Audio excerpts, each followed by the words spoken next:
Je vous le disais tantôt, les délégués de l'Église catholique et de l'Église du Christ au Congo ont quitté le processus de désignation du successeur de Corneille Nangaa, faute de consensus. Selon l'Église du Christ au Congo, il n'y a eu ni vote, ni consensus. Les religieux étaient à l'étape de l'analyse des candidatures avant des révélations sur l'identité d'un des candidats. Le maître des séances a dû suspendre la réunion pour vérification de ces révélations.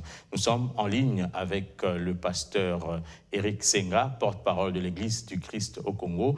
Pasteur, vous aviez préféré la politique de la chaise vide pendant que, par exemple, vous savez que ça ne paye pas? Il y a personne qui a été choisi.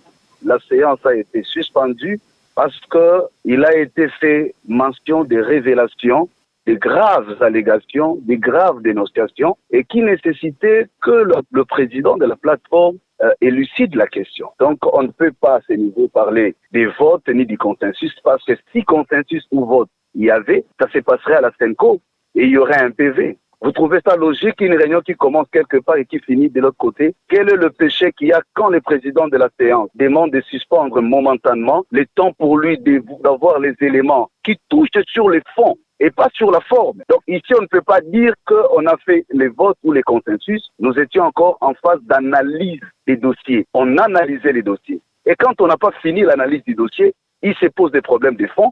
Il faut élucider la question.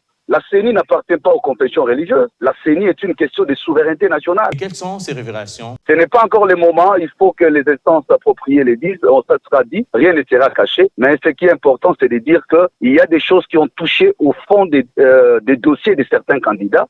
Et on était en analyse.